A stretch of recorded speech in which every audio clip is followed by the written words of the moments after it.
Welcome back to a video of inverse functions and their graphs. Now, inverse functions is actually a pretty easy concept.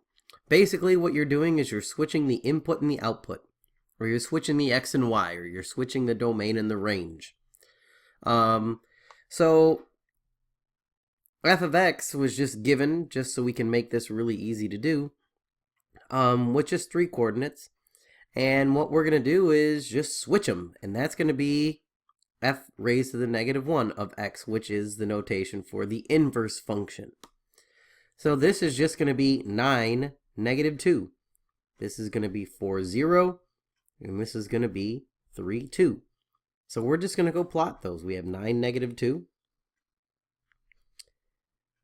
and we have 4, 0, and we have 3, 2. And then we just sketch it. And that's it. That is the inverse. Now, one thing you will notice is since we're just switching x and y, it's just a reflection over the line y equals x.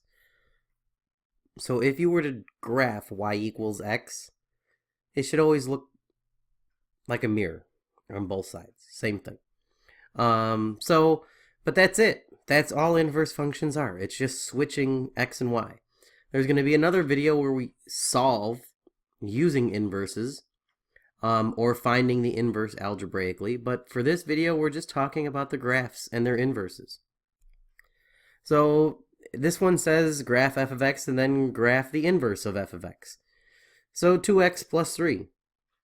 We know that starts at 3, and then we just go up 2 over 1. Up 2 over 1, up 2 over 1, and you can go back.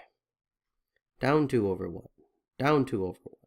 And you can go across the whole thing if you want to, but really it's not necessary because all you need to do is switch a couple of points and you'll have the entire graph. So if you want, you can just do 2 when it's a straight line. When it's a straight line, that's easy enough to do.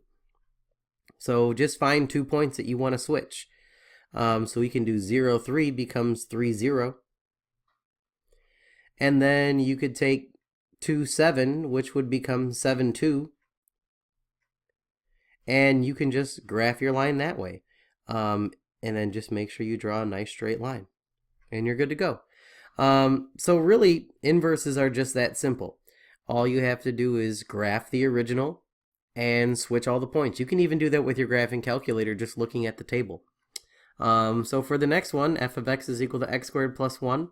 Why don't you pause the video and see if you can do this one on your own. Just graph f of x and then graph the inverse of f of x.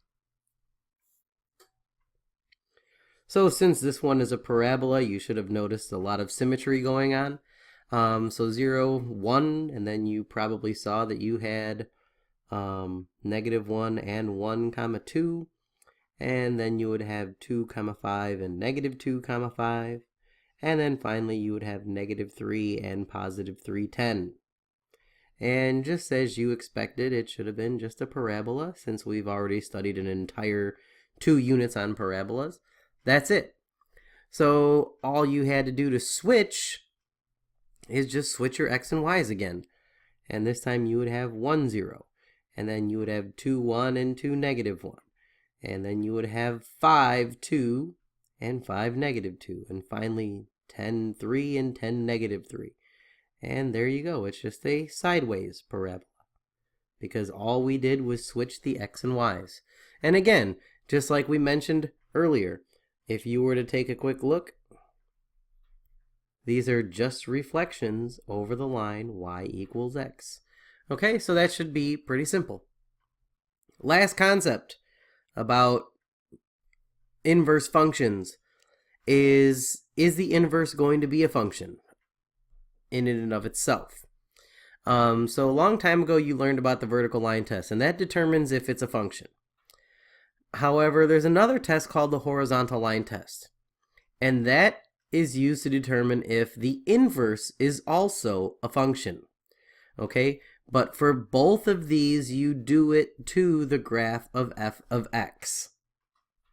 Some people like to graph f of x then switch all the coordinates and graph the inverse, and then use a horizontal line test on the inverse. That's not going to work. That just cancels everything out. That is a more challenging way to do it. You can graph f of x, then take some points and switch them all, but then you would use the vertical line test again. So the vertical line test is used to determine if f of x is a function. So we'll check it out. Remember, the vertical line test just says for every vertical line you draw, you're only going to touch the function once, because for each input there can be one and only one output for it to be a function. So, is this a function? Yes, it is. Now, is the inverse of that going to be a function? That's where you would use horizontal lines.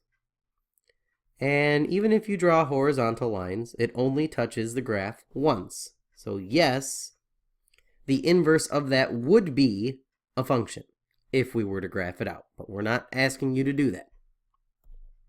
Next one.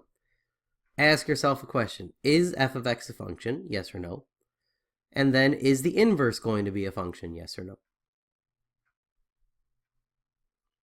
And if you said yes for f of x being a function, you are correct. If you draw vertical lines, you will only touch the graph once. And then for the horizontal line test, if you said no, you would be correct. And all you need is one example where it hits it more than once, and right over there would be the perfect example. You just hit it twice. If you did it up here, you would hit it 3 times or 4 times. So since it's hitting it more than once, f of x is a function, but the inverse will not be a function. Okay, and if you tried to graph that out, it would look pretty crazy. It would be like one of these guys, big old fancy E. And that is obviously not a function if you were to do the vertical line test on it. But remember, horizontal line test is used on the original function to determine if the inverse will be a function or not. All right, that's it for this video. This is Longo, and I'm out. See you, bye.